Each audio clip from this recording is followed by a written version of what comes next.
Nouveau rendez-vous de Surface de Vérité sur la chaîne Au Cœur de nos défis. Mesdames, Messieurs, bonsoir et bienvenue à tous. Dans le fauteuil blanc, je reçois un jeune constitutionnaliste.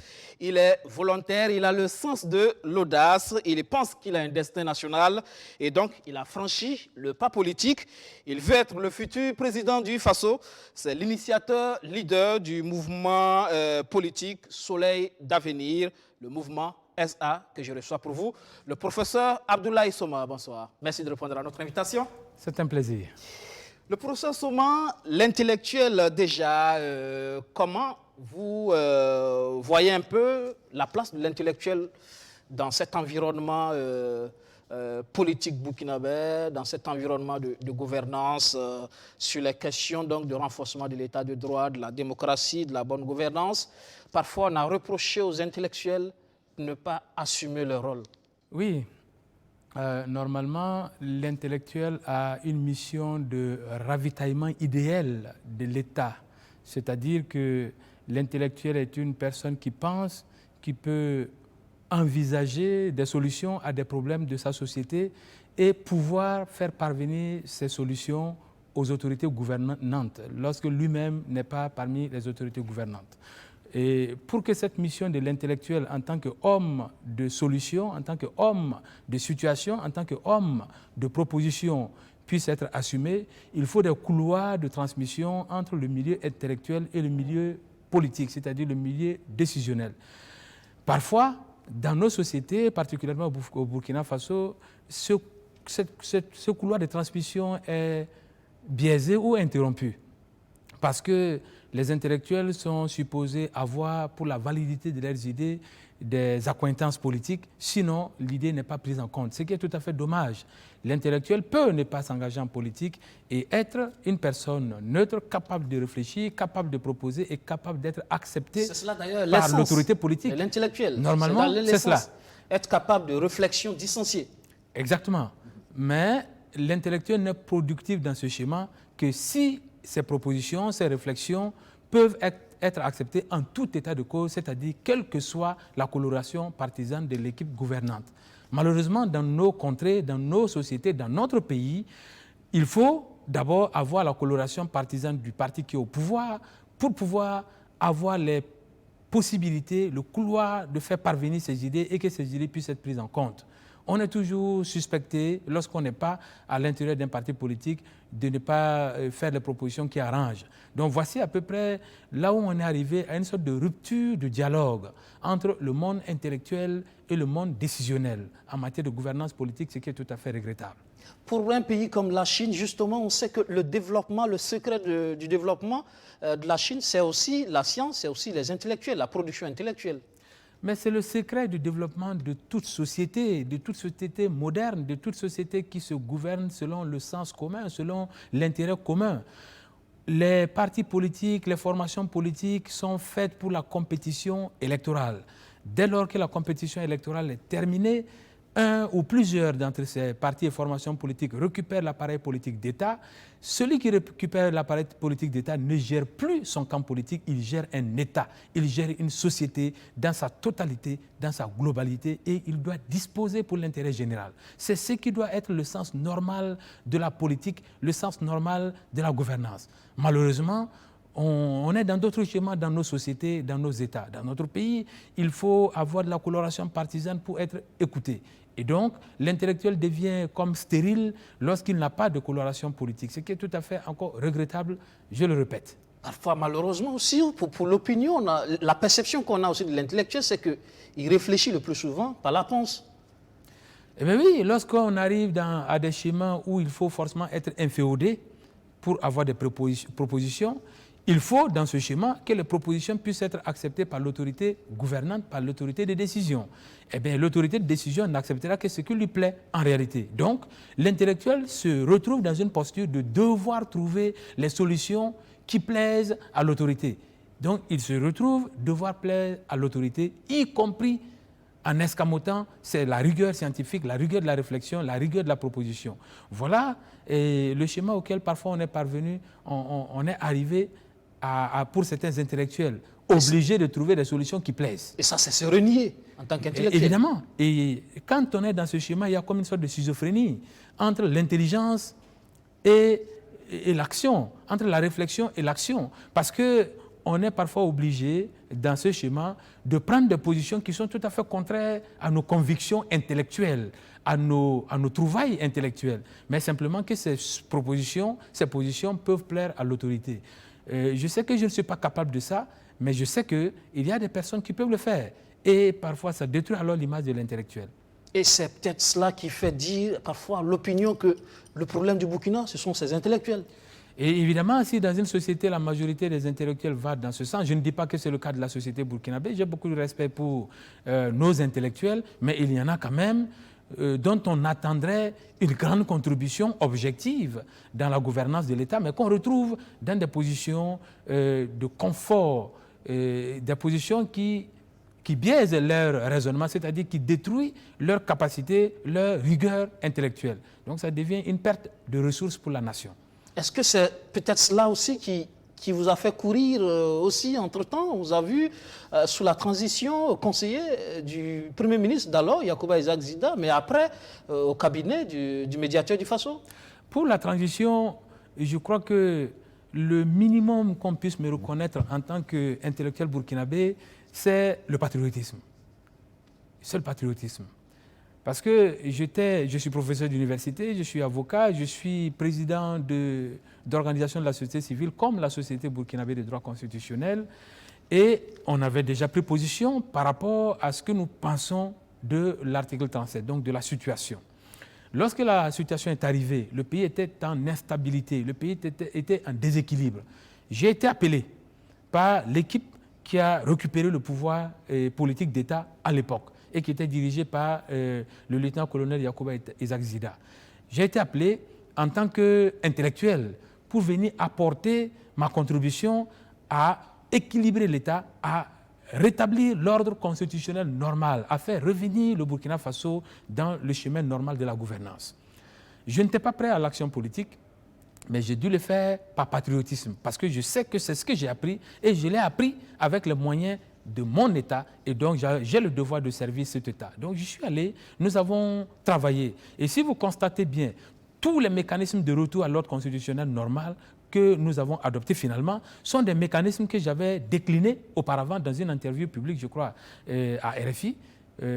Et donc, ce sont ces solutions qui ont été appliquées. Donc, ce qui me montre que mes réflexions ont été prises en compte dans le mécanisme, dans l'ingénierie intellectuelle de retour à l'ordre constitutionnel normal. Donc, j'ai contribué beaucoup.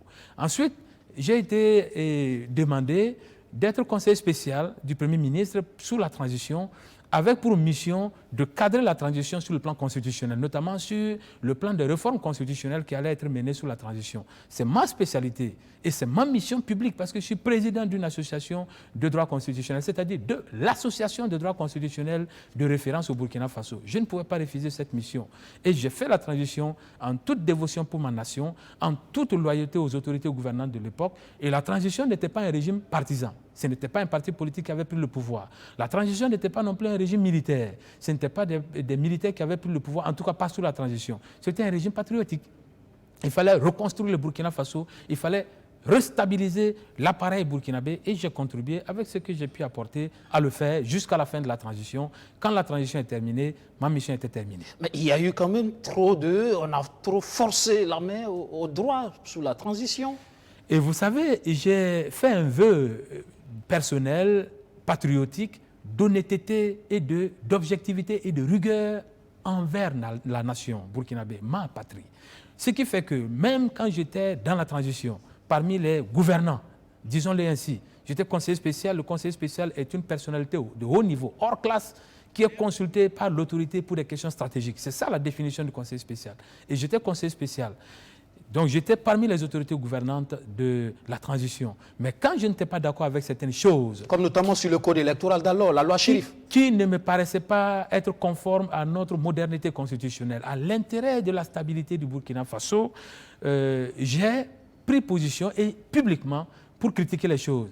Quand on a nommé des personnes qui n'avaient pas la science constitutionnelle, qui n'avaient pas la pratique constitutionnelle, même en tant que conseiller spécial du Premier ministre, je dis que je ne suis pas d'accord avec cette orientation qu'on imprimait à mon pays, le Burkina Faso. Et c'était public. Lorsqu'on a adopté le code électoral de l'exclusion, je suis profondément démocrate. Je ne suis pas d'accord qu'on gouverne par exclusion.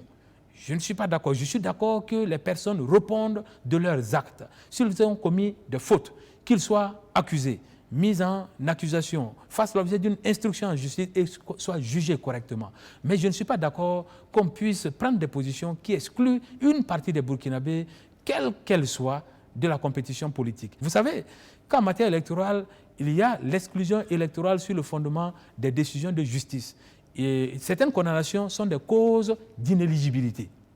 Alors, l'inéligibilité pour infraction ne peut résulter que d'une décision de justice. En l'occurrence, on ne l'avait pas fait, alors qu'il était possible de le faire. Il était possible de mettre les gens en accusation, de cristalliser d'abord l'infraction pénale de changement anticonstitutionnel de gouvernement dans notre code pénal. On a la maîtrise des choses, le concept existe.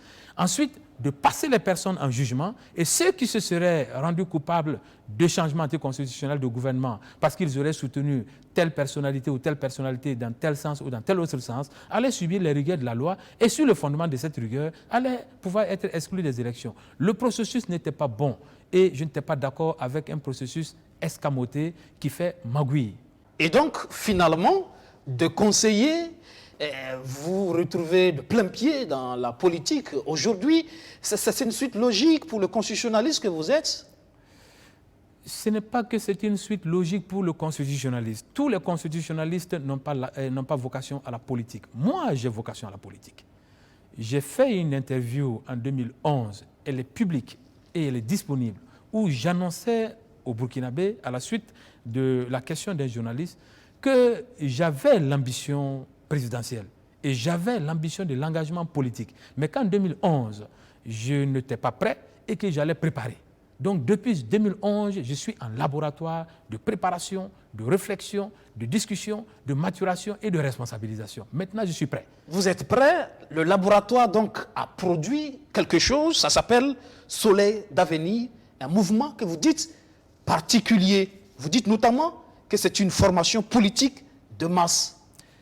Oui, le mouvement Soleil d'avenir est une formation politique de masse parce qu'elle s'adresse à la masse de Burkinabés, notamment cette masse qui est restée en marge du jeu politique.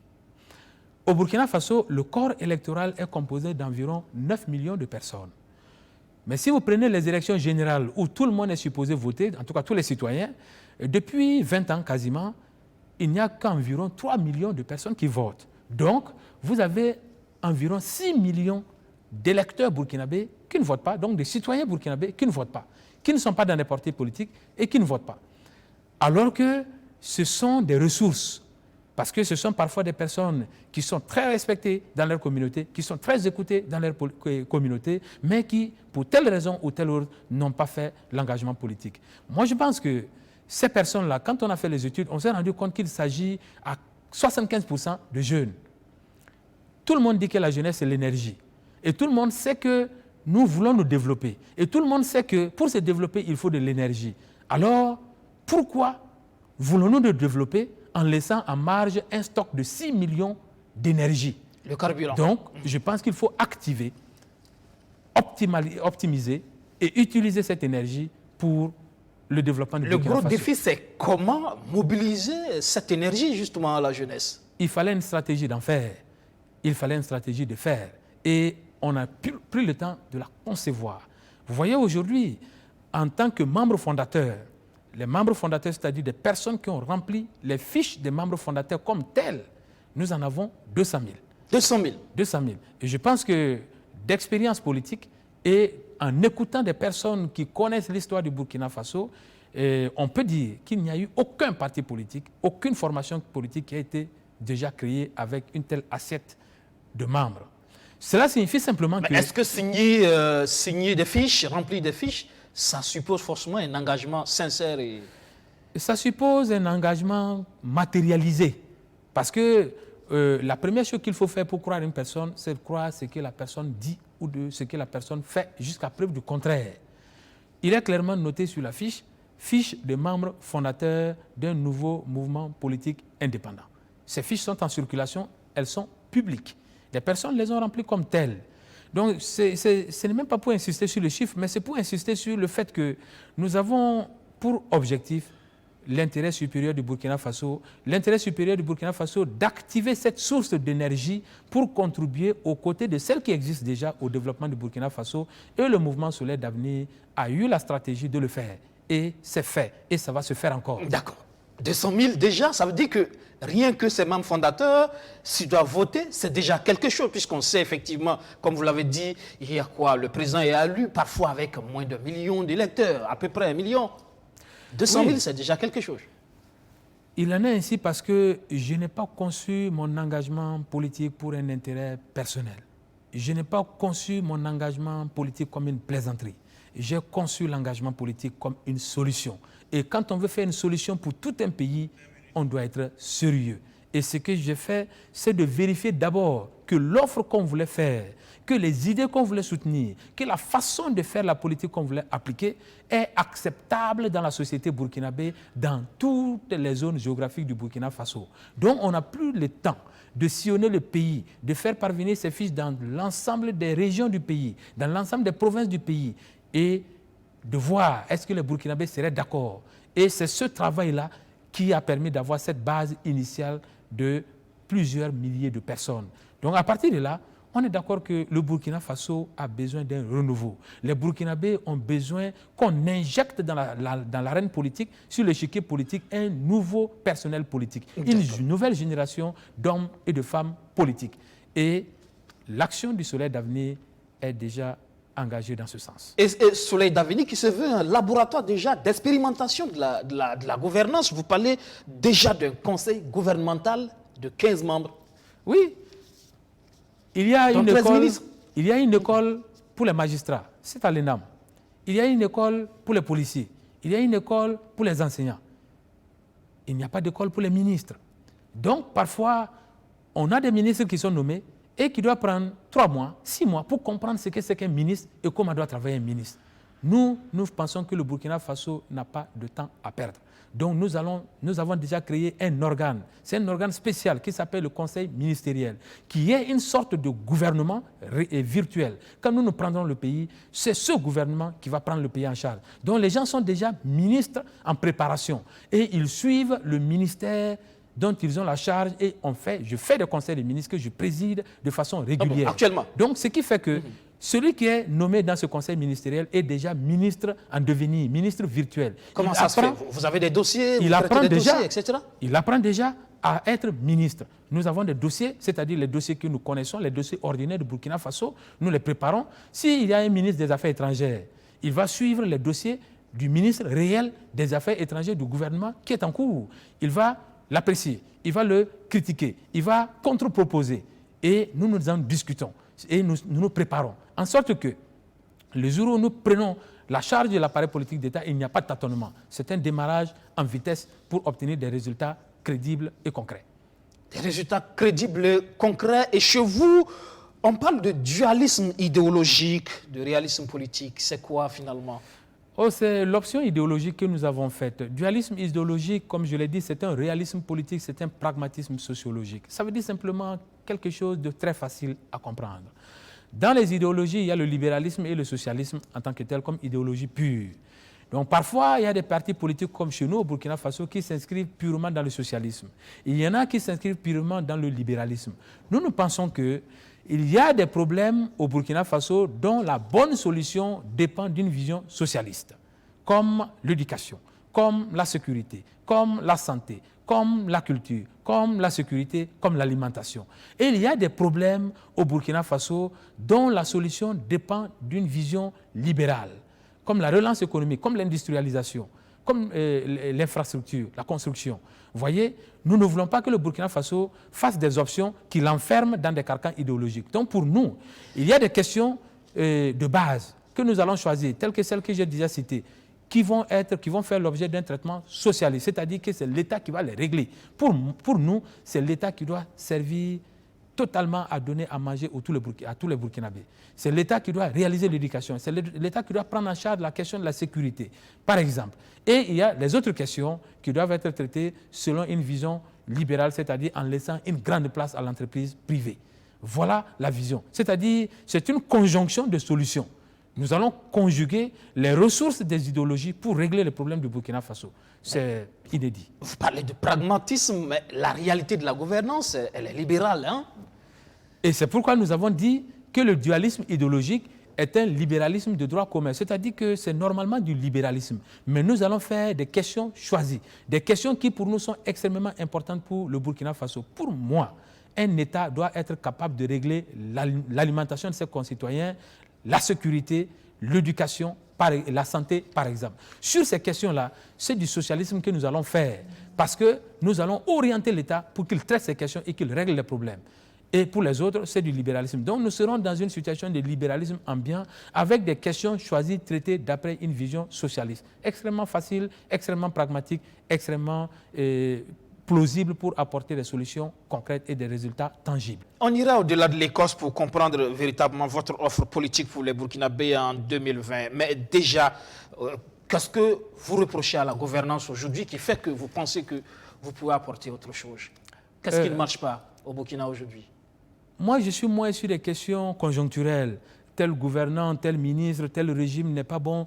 Je peux en parler à longueur de journée, mais je suis plus sur des questions structurelles. Le Burkina Faso a une gouvernance déséquilibrée. Elle est déséquilibrée en genre, en sexe, déséquilibrée en âge, déséquilibrée en région, déséquilibrée en religion. Il faut que certaines questions soient abordées désormais au Burkina Faso avec honnêteté. Pour le sexe, vous savez que les femmes sont les plus nombreuses. Au moins à peu près 53-54% de la population. Alors, démocratiquement, on ne peut pas former un gouvernement, on ne peut pas avoir un parlement avec une minorité de femmes. Nous refusons cela. Je crois que les bonnes intentions n'ont pas manqué, mais vous avez écouté récemment le nouveau Premier ministre. Il était promis 30% de femmes dans ce gouvernement, mais il dit on a cherché, on n'a pas trouvé. Vous me permettrez, tout en respectant le Premier ministre, de m'indigner de cette situation. D'abord, pour moi, 30% de femmes dans un gouvernement, ce n'est pas normal. Elles ont droit à plus. Elles valent plus de 50% de la population. On ne peut pas prétendre simplement leur offrir 30%. Pour nous, ce que je dis, on le pratique déjà et on a les femmes pour ça. Puisque dans la composition de nos organes, il faut tout le temps 50% de femmes, 50% d'hommes, 50% de jeunes, 50% d'adultes. Ça, c'est à l'étape de parti, mais quand il s'agit d'assumer une fonction ministérielle, parfois, ce n'est pas si évident. Il y a encore les questions sociologiques, anthropologiques qui sont là. Parce que vous doutez de la capacité des femmes? Pas des capacités, mais elles sont dans un environnement qui n'est pas toujours favorable. Mais l'environnement se libère par l'action politique. C'est au pouvoir politique de changer l'environnement. Quand on prend le pouvoir, c'est qu'on a accepté d'assumer la responsabilité de transformer sa communauté. On ne peut pas prétendre d'un environnement qui pèse sur le politique. Le politique, c'est celui qui a le levier de la transformation sociale. Moi, je vais avoir le levier de la transformation sociale et je vais transformer cette société. Donc pour moi, les femmes, c'est 50% dans le gouvernement, dans le Parlement, dans le conseil régional, dans le conseil municipal, dans le conseil d'administration des sociétés d'État. Les jeunes, c'est la même chose. Les jeunes aujourd'hui, des chiffres officiels, les jeunes de moins de 35 ans sont 75% de la population. Ils sont 0% dans le gouvernement. Ils sont très peu dans le Parlement. Ce n'est pas normal, ce n'est pas démocratique.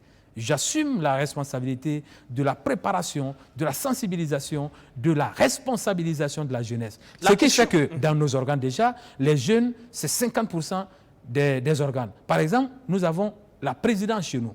La présidence au sein du Soleil d'avenir, c'est un président et 4 vice-présidents par région. Et parmi ces 4 vice-présidents, on applique la formule magique. La formule magique, c'est 2 hommes, 2 femmes, 2 jeunes, 2 adultes, et la formule est appliquée et le bureau politique est composé de la sorte. Et c'est cette politique-là que nous allons appliquer quand nous allons prendre la direction de l'État. Et il n'y aura pas de dérogation à ça. Nous savons qu'il y a des ressources dans les jeunes et dans les femmes pour servir à ça. Ça permet de régler l'équilibre de la gouvernance. Il ne faut pas limiter la question au numérique. Il faut aller au-delà pour parler surtout de trouver des gens capables. Nous avons des jeunes capables. Nous avons des femmes capables. Laissez-moi vous l'assurer. Et quand on les récupère, on les forme, on les prépare. Il y a une relève, il y a une école à suivre. Il y a une préparation. Il est évident que quand vous prenez un jeune aujourd'hui qui a été habitué à recevoir de l'argent pour célébrer le nom de son mentor, qui a été habitué à prendre de l'argent pour insulter les ennemis de son mentor, évidemment, ce jeune n'est pas prêt à la responsabilisation. Si vous le récupérez, il faut le préparer, il faut le former, il faut le responsabiliser avant de lui donner une responsabilité. C'est ce que nous allons faire. Laissez-moi poursuivre sur... Donc, vous voyez que sur ces 2 points, il y a déséquilibre. Ce n'est pas normal. Il y a le déséquilibre régional. Le Burkina Faso a été divisé en 13 régions. Les régions, j'imagine, ont été taillées pour correspondre à des réalités sociologiques, pour représenter des parties de notre pays. Vous avez un gouvernement national qui se forme. Il y a des régions qui ont 4 ministres, d'autres ont 3, d'autres ont 7, d'autres ont 0. Ce n'est pas normal. Au-delà de tout, c'est la nation. Il faut pas... Ce n'est pas normal. C'est peut-être ce discours qu'il faut éviter, le discours régionaliste. Ce n'est pas un discours régionaliste. Suivez la logique. Je vais vous expliquer. Et il faut qu'on explique les choses en vérité au Burkinabé. J'ai fait le vœu de l'honnêteté en politique. J'ai fait le vœu de l'objectivité. Pourquoi ça, ce n'est pas bon? Parce que normalement, un ministre, c'est pour toute la République. C'est ce qui est normal. Je suis constitutionnaliste, je connais les règles. Un ministre, c'est pour toute la République. Que le ministre soit d'une même ethnie, d'une même région, normalement, ça ne pose pas de problème. Mais la pratique politique chez nous et l'expérience politique chez nous ont été érodés, c'est-à-dire ont été travestis. En sorte que le ministre, même quand il est nommé technicien, il veut avoir une base électorale pour rebondir. En sorte qu'il finit par conduire vers chez lui, dans sa région, tout ce qui est possible. Donc ce qui fait qu'aujourd'hui, quand on a le gouvernement qui se forme, chacun se précipite pour regarder quel est le ministre qui vient de ma région. C'est une réalité. Moi, on doit regarder les choses en face et le dire sans tabou. C'est une réalité. Et quand il n'a pas quelqu'un de sa région, qu'est-ce qu'il se dit? Oh, je n'aurai pas d'investissement. C'est vrai ou c'est faux? C'est vrai. Et donc, c'est une pratique qui n'est pas normale. Il faut recadrer les choses. Mais en attendant de recadrer ces choses par le politique, par la sensibilisation, par faire en sorte que le ministre ait une gouvernance objective, qu'est-ce qu'il faut faire? Il faut tenir compte de la réalité dans la composition du gouvernement. Donc, moi, je vais normaliser les choses en 2 étapes. Première étape, tenir compte de la réalité actuelle pour former le gouvernement. Faire en sorte qu'aucune région, aucune catégorie de Burkinabé ne se sente exclue dans la gouvernance. Aucune région du Burkina Faso ne doit se sentir exclue dans un gouvernement national. Et pour vous, c'est 13 ministres? C'est 13 ministres. Pour moi, quand je prends la direction de l'État, c'est 13 ministres. 13 ministres, ça correspond déjà actuellement au nombre des régions du Burkina Faso pour que chaque région ait droit à un ministre. Vous voyez par exemple, dans la gouvernance d'un État, il y a des choses qu'on prend par technicité et il y a des choses qu'on prend par représentation. Vous voyez, exemple, aux États-Unis. Le Parlement américain est composé de 2 catégories de personnes. Il y a des députés qui sont élus, qu'on appelle les représentants, qui sont élus en fonction de la proportion de la population dans chacune des entités qui composent les États-Unis. Donc, on a des représentants. Ensuite, les sénateurs sont pris en nombre égal pour chaque État, alors que les États n'ont pas la même proportion, ni en termes de population, ni en termes d'importance économique. C'est-à-dire que dans la gouvernance d'un État, à un moment donné, il y a des organes dans lesquels chacun doit se sentir représenté, chacun doit se sentir pris en compte, chacun doit se sentir pris en charge, et il faut le faire. Si on ne le fait pas, il y en a qui se sentent exclus et ils se sentent en marge de la société.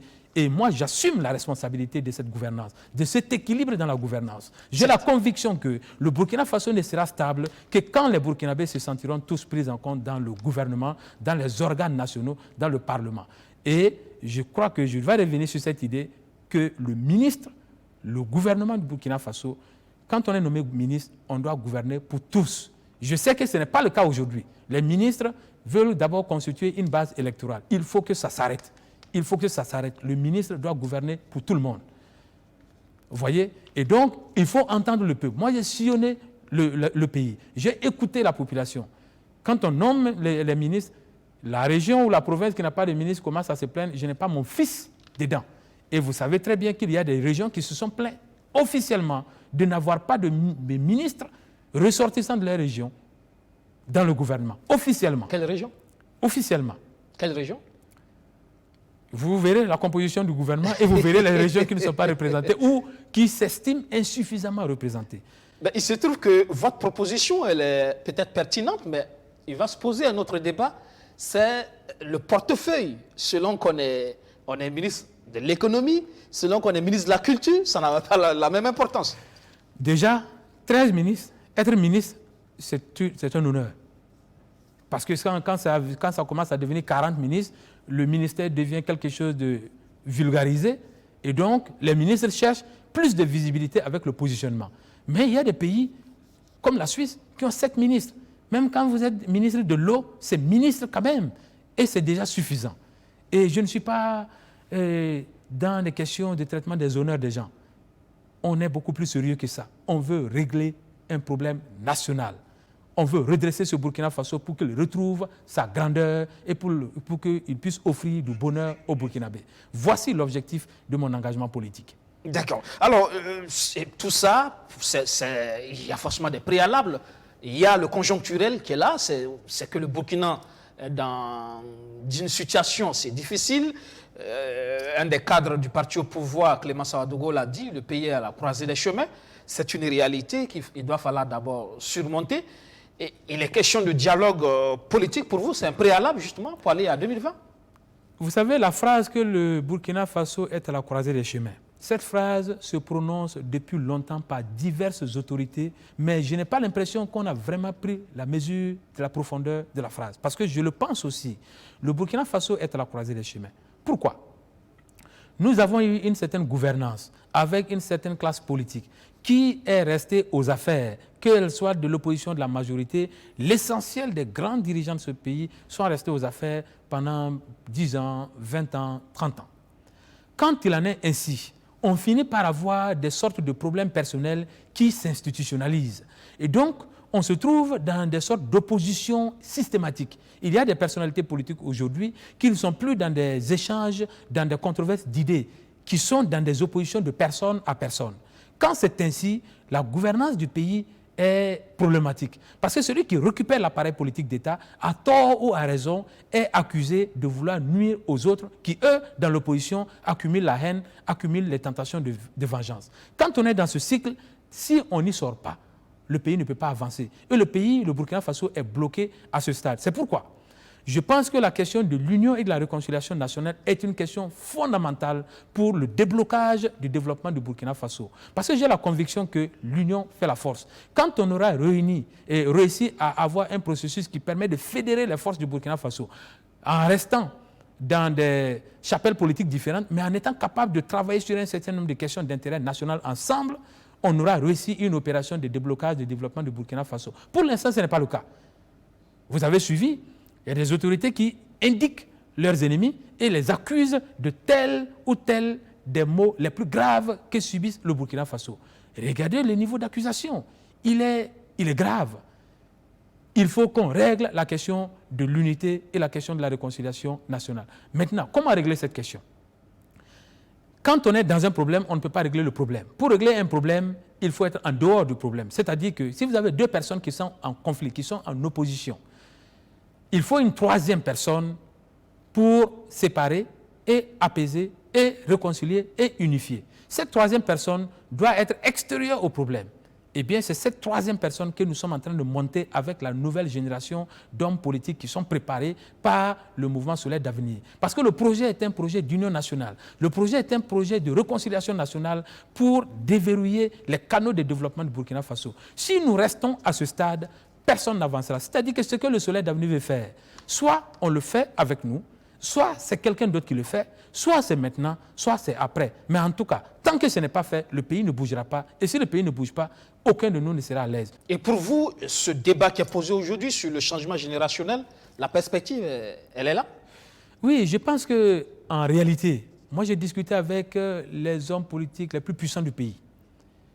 Tout le monde est d'accord sur l'idée qu'il faut un renouvellement de génération. Et c'est là qu'il faut saluer la classe politique. Même ceux qu'on dit anciens, moi je les admire, je les félicite et je les encourage. Parce que quand même, ce sont des personnes qui ont eu en charge les affaires de l'État depuis longtemps et qui ont fait ce qu'elles ont pu. Et c'est par elles que la maison est actuellement à ce niveau. Donc, il faut les saluer. Mais maintenant, même elle, même la classe politique qu'on peut dire, soit vieillissante, soit ancienne, etc., a conscience qu'il faut renouveler. C'est un mérite de le penser. Et je suis honnête en disant que j'ai discuté avec la plupart d'entre les grands dirigeants de ce pays sur les problèmes de notre pays et ils sont d'accord avec cette idée. Donc, comment opérer maintenant ce changement de génération? Moi, je leur ai présenté ma vision, je leur ai expliqué et je les ai informés par respect de ce que je suis en train de faire. Ils sont tous au courant de ma vision et de mon action. Prendre l'appareil d'État pour la jeunesse, réalisme pour réalisme, ça ne va pas être une mince affaire. Non, mais quand vous dites ça, j'ai l'impression que vous n'êtes pas dans la société burkinabé. Vous connaissez combien de jeunes qui sont dirigeants d'associations, des sociétés civiles. Vous connaissez combien de jeunes qui sont dirigeants... La présence, c'est notre niveau. Pardon. Vous connaissez combien de jeunes qui sont présidents de conseil d'administration de sociétés anonymes même. Vous connaissez combien de jeunes qui ont de la bonne réputation et de la bonne connaissance. Gérer un État, c'est autre chose. Il y en a beaucoup. Mais gérer l'État, personne n'est né avec la capacité de gérer un État. Tout s'apprend par formation. Et il y a la formation. La question n'est pas là. Je parle de réalisme quand on connaît les élections en Afrique, comment ça se gagne. Je vais dire, ça nécessite beaucoup de choses. C'est d'abord une question de moyens financiers, vous le savez très bien. Mais pourquoi vous doutez de la capacité de la jeunesse à mobiliser les moyens financiers? Moi, je ne dis pas que les jeunes sont riches. Il est vrai que j'ai axé la mobilisation initiale sur la jeunesse, c'est-à-dire sur cette masse de 6 millions de personnes qui n'est pas encore prise en charge sur le champ politique. Et je sais qu'elle est composée de beaucoup de jeunes. Et je sais que les jeunes sont soit en début de carrière, soit n'ont pas du tout commencé une carrière, donc n'ont pas les moyens nécessaires de porter un mouvement politique. J'en ai conscience. Mais un parti politique ne se finance pas seulement de l'intérieur.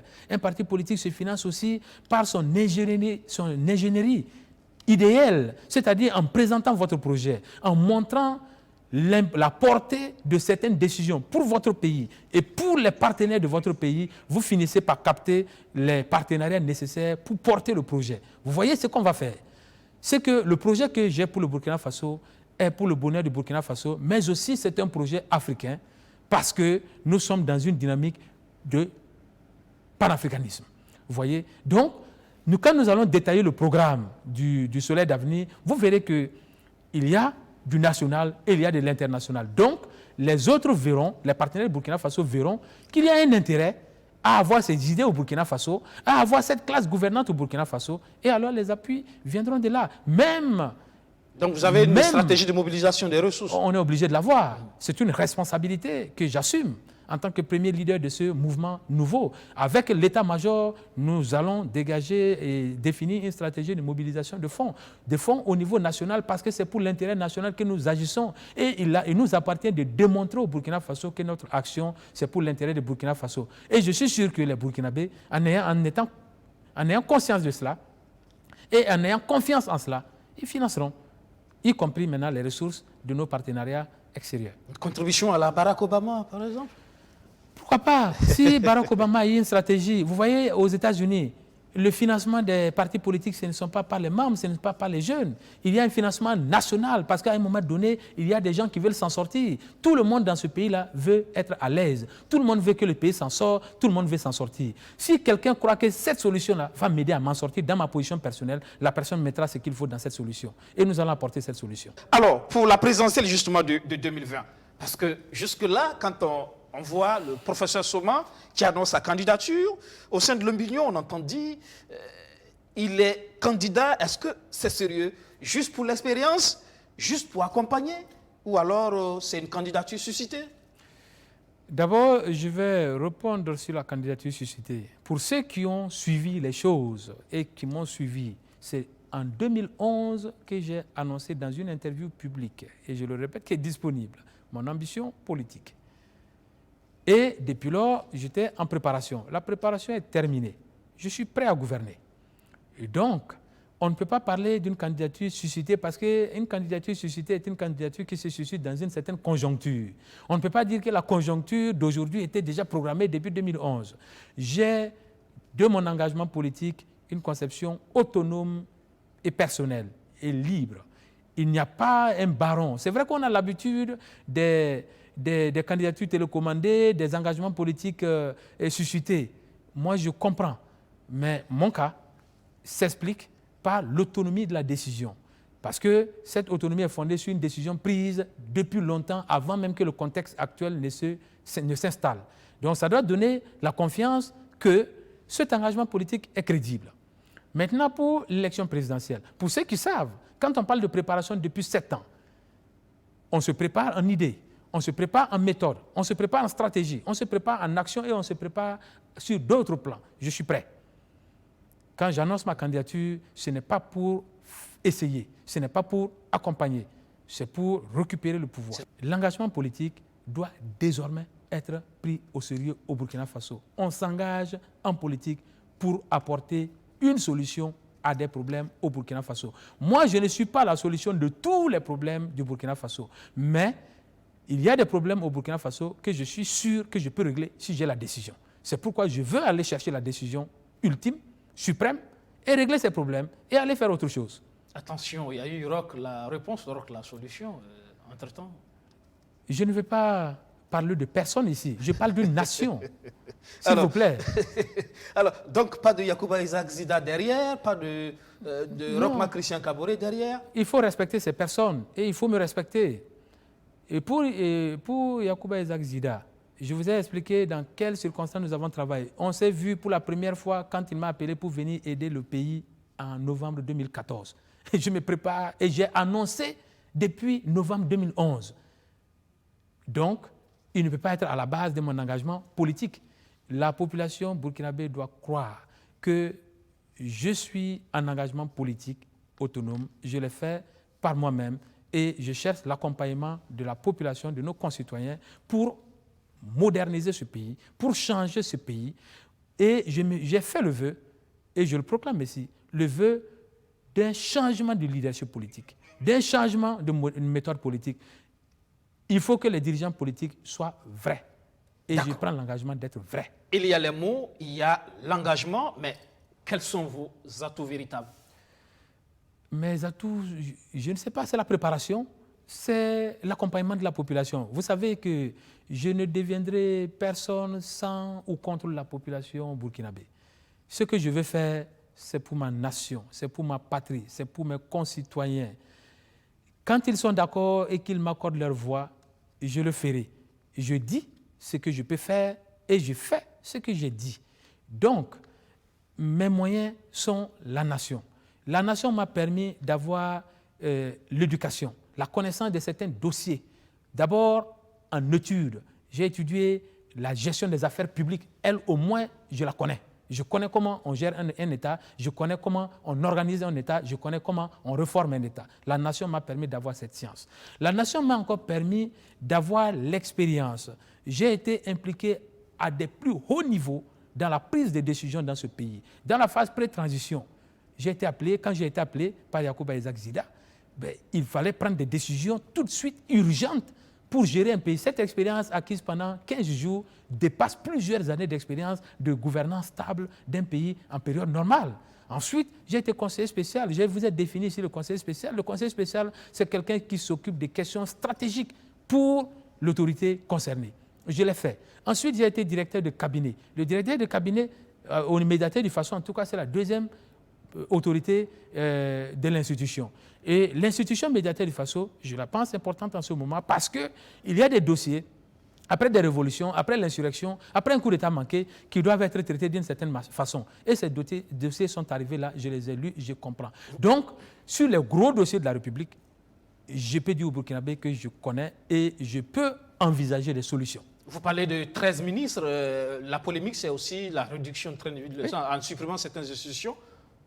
Le médiateur de façon, vous trouvez que c'est important aujourd'hui? Je pense qu'il devrait de toute façon avoir dans notre pays une institution qui fait la médiation, qu'on l'appelle comme on veut, mais une institution qui fait de la médiation même politique, sociale, économique. Donc moi je pense que par exemple le HCROUN, le médiateur du Faso, le Haut Conseil de la réconciliation du dialogue social ne doivent pas exister de façon autonome. Il faut une seule institution pour porter fusionner tout ça. Il faut les fusionner.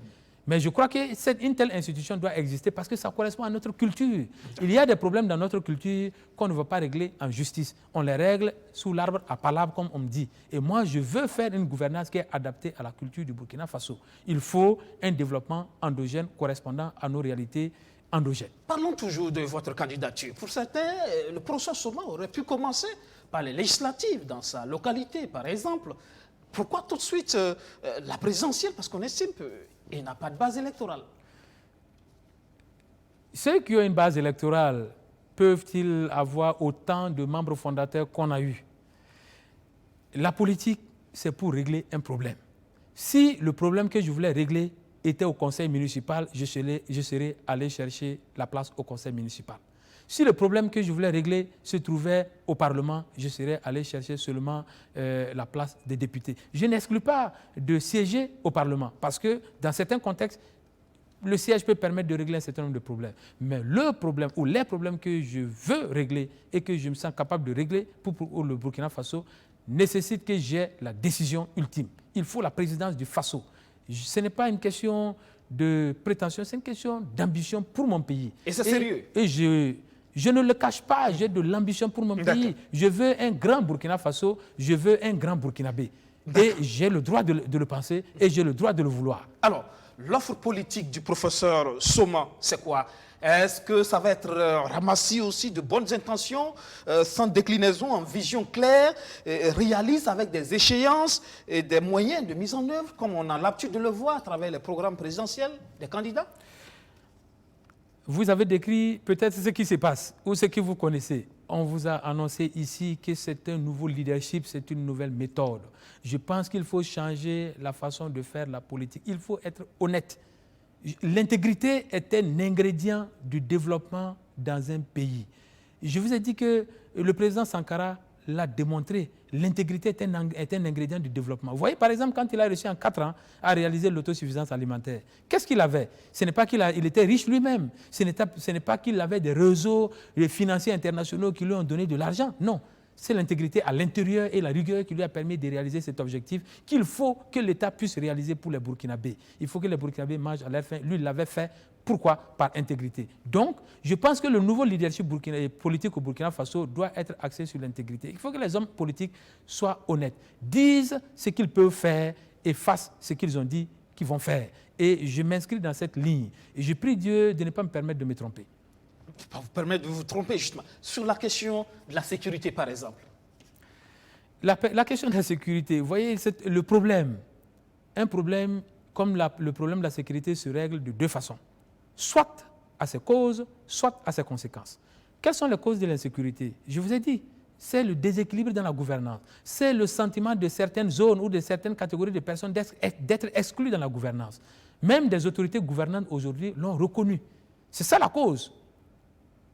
Nos divisions internes alimentent l'insécurité et nos divisions internes résultent du déséquilibre dans la gouvernance. Déséquilibre en genre, en sexe, en région et en religion. Je l'ai expliqué ici. Si on veut traiter ce problème, qu'est-ce qu'il faut faire? Il faut une gouvernance équilibrée. C'est un élément de notre programme, on appelle ça l'équilibre gouvernantiel. C'est ce qui nous permet de voir que dans la composition des organes, il faut que chacun se sente pris en compte. C'est ça qui est là, notre formule magique. La formule magique permet d'avoir une gouvernance équilibrée où toutes les catégories de Burkinabés, de toutes les zones, se sentent prises en compte dans les organes de gouvernement. Ça réglera le problème à la base. Et je préfère des solutions pour régler des problèmes par leurs causes. Au moins, on les élimine définitivement. On peut les régler par leurs conséquences. Quelles sont les conséquences du terrorisme aujourd'hui? Ce sont les attaques terroristes, ce sont les destructions de biens, les morts d'hommes, les blessés, les pertes en vies humaines de nos forces de défense et de sécurité. Ici, vous me permettrez de m'incliner devant la mémoire de ces personnes. Quand on veut les traiter par les conséquences, il faut avoir des moyens qui débordent massivement et incomparablement les moyens de l'adversaire. Ça veut dire que si l'ennemi, le terroriste arrive avec 12, il faut qu'il trouve 100 Burkinabés. Et ça, il faut les moyens. Et ça, évidemment, actuellement, on n'a pas ces moyens. Ou en tout cas, on n'a pas pris la décision de se doter de ces moyens. Donc voici comment on règle le problème. Donc ce qu'on est en train de faire aujourd'hui, quand on attaque, quand nous sommes attaqués, nos forces de défense, par exemple, peuvent être 2, 10, comme je prends des exemples concrets. Parfois, ils sont 10. Les terroristes arrivent à 12, à 20, à 100. Ce n'est pas possible de régler les choses de cette façon. Il faut changer de cap dans la vision de la lutte contre le terrorisme. La stratégie n'est pas bonne. Et moi, j'ai une stratégie, et je pense qu'il faut avoir une stratégie de traitement du problème par ses causes. Et évidemment, pour avoir cette stratégie, il faut avoir le courage de dire certaines vérités. La gouvernance de ce pays est déséquilibrée, il faut l'équilibrer, sinon on ne pourra pas régler le problème. OK. Sur la question de la justice, puisque c'est un secteur aussi que vous connaissez très bien, qui est en crise aujourd'hui, c'est le blocage. Ouais. La justice devrait être l'instrument de redressement d'un État. La justice, c'est elle qui peut implémenter le civisme, l'honnêteté, parce que c'est elle qui est l'appareil de sanction de l'incivisme et des choses qui ne sont pas correctes dans la République. Mais aujourd'hui, chaque autorité politique veut avoir la justice sous sa coupe. L'homme est faible. Et c'est ça le problème. Je ne dis pas que la corruption est ambiante, mais dans le monde de la justice, mais il faut avoir l'honnêteté d'admettre que la corruption existe. Et c'est la faiblesse humaine qui amène cela. Les autorités veulent, quel qu'il soit, je ne cible pas quelqu'un en particulier, quel qu'elle soit, veulent avoir la justice pour leur compte, pour faire passer certaines choses facilement. Donc on a des nominations de complaisance, des nominations qui assurent que les choses passeront, par exemple. On a aussi des rapports avec les magistrats qui ne laissent pas parfois la marge de manœuvre de travailler honnêtement, soit par pression, soit par faiblesse. Vous voyez? Donc, ce sont des choses qu'il faut reposer. Vous allez assainir? Beaucoup. Parce que je compte beaucoup sur le milieu de la justice. Les choses qui ne sont pas correctes doivent être redressées par la justice. Donc, vous voyez quelle importance doit avoir l'appareil judiciaire dans ma vision, dans la vision d'un Burkina Faso nouveau. Alors, nous sommes en fin d'émission. Alors, pour en arriver là, pour avoir l'appareil d'État, ce sont des élections. Mais il se trouve que là, il y a le contexte sécuritaire, il y a aussi ce code électoral en débat. C'est des questions aussi à régler parce qu'on pourrait se retrouver dans une situation où une partie du pays ne pourra pas voter. Oui, je pense qu'il faut éviter cela. Sinon, cela va augmenter encore l'insécurité. Parce que s'il y a des Burkinabés qui se sentent exclus des processus de gouvernement chez nous, ça crée des divisions et les divisions ravitaillent l'insécurité. Parce que l'insécurité est animée par l'inimitié. Donc, pour moi, je ne veux pas qu'un Burkinabé se sente exclu dans la prise de décision. La diaspora doit voter. Toutes les zones du territoire doivent voter. Et l'État doit prendre ses responsabilités pour assurer la sécurité. Et il est de la responsabilité du gouvernement actuel, donc des autorités gouvernantes actuelles, de le faire. C'est une responsabilité nationale. On doit en être capable. Et l'appareil politique d'État doit servir à le faire. Il faut qu'on garantisse que tous les Burkinabés qui peuvent voter et qui veulent voter puissent voter. Et c'est à ce prix-là qu'on dira que les Burkinabés ont choisi démocratiquement leur gouvernant. Le code électoral en l'état, ça vous convient? Non. Le code électoral doit nécessairement être revu et c'est un combat que je vais mener. Le code électoral doit être revu dans le sens de l'augmentation, d'autoriser l'augmentation de l'assiette électorale. On a 6 millions de personnes qui ne votent pas, qui veulent entrer dans le fichier électoral. Il faut ouvrir. Il faut ouvrir. Il y a la diaspora qui doit voter parce qu'elle a une grande contribution au développement du pays. Parce qu'elle doit aussi avoir un droit de regard pour le développement du pays. Il faut ouvrir. Il faut qu'elle vote. D'accord. On est en fin d'émission. Et si on en arrivait à un second tour pendant cette présidentielle de 2020, en termes de jeu d'alliance, comment allez-vous vous positionner? Moi, je vous ai dit que j'ai rencontré la classe politique. Il n'y a pas une seule autorité puissante que vous puissiez connaître que je n'ai pas rencontrée. J'ai le dialogue avec tout le monde. Parce que mon vocabulaire politique n'est pas violent. Je ne pense pas mal de quelqu'un en politique. Je loue les gens en politique simplement. Si j'ai une autre vision, une autre façon de faire, je l'assume aussi en respectant les autres. Vous ne me verrez jamais insulter quelqu'un dans mon engagement politique ou dans mon action politique. Donc, la collaboration avec chacun reste possible si tant est qu'il va de l'intérêt supérieur du Burkina Faso de le faire. Je le précise, ma personne n'est pas tellement aux avant-postes. c'est l'intérêt supérieur du Burkina Faso qui va tout le temps guider mes options politiques. Pour l'intérêt supérieur du Burkina, vous êtes capable de faire alliance avec le président du Faso s'il est au second tour? Il va sans dire que la réponse de principe est oui, à condition que certaines choses soient réglées en avant. Parce que nous avons des choses qui nous tiennent à cœur, parce que ces choses arrangent les Burkinabés. Quand nous arrivons au pouvoir, nous avons programmé des décisions concrètes qui bénéficient à tous les Burkinabés. Et ces décisions doivent être acceptées par celui avec lequel nous aurons à faire coalition. Moi, je ne me vois pas en position de coalition. Je vais récupérer le pouvoir. Mais je suis d'accord que l'élection est une compétition. Je peux perdre comme je peux gagner. Je peux gagner pour exercer le pouvoir avec mon appareil politique. Mais je veux de toute façon être en position d'influencer la décision. Ce n'est pas avoir la présidence pour les honneurs. Ce n'est pas avoir la présidence pour dire je suis président de la République. Non, c'est avoir la présidence pour avoir la décision pour régler un problème. Si je suis dans une position qui me permet d'avoir cette possibilité, j'accepterai cette position. Influencer la décision et après derrière, dans le cadre d'un gouvernement, pour y rentrer par exemple? Ça, tout dépend. Moi, en politique, je suis ouvert. Il n'y a rien de fermé. Toutes les portes sont ouvertes, toutes les options sont ouvertes pourvu qu'il y va de l'intérêt supérieur du Burkina Faso. Et je dis aux Burkinabés de me croire quand je le dis. Mon action sera tracée sur cela. Et c'est un nouveau leadership, c'est une nouvelle façon de faire la politique. Et cette nouvelle façon doit commencer à prospérer au Burkina Faso. On doit avoir des hommes politiques honnêtes, des hommes politiques crédibles, des hommes politiques qui ont en ligne l'intérêt supérieur de la nation. Et je veux faire partie de ces hommes politiques. Voilà, c'est ça aussi le changement générationnel, hein, on suppose. Vous allez me dire ce que vous pensez de Yacouba Isaac Zida, pour terminer. Je pense que dans la transition, moi je l'ai connu qu'à partir de novembre 2014, donc dans la phase transition, pré-transition, je pense qu'il a joué un rôle dans l'administration du pays. Il fallait de toute façon quelqu'un pour assumer cette fonction et il l'a fait.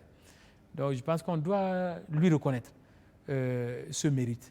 Maintenant, les accusations dont il fait l'objet, je ne suis pas enquêteur et je ne suis pas juge, donc je n'ai pas les capacités de savoir si c'est vrai ou faux. Donc je ne peux pas me prononcer dans un sens comme, ou dans un autre pour prendre le risque de me tromper. Je n'aime pas me tromper dans la vie publique. Donc, je me réserverai de dire si ce qui est dit est vrai, ce qui est dit est faux, je n'en sais rien. Je parle toujours sur la base des certitudes. Je dis ce que je sais et je fais ce que je dis.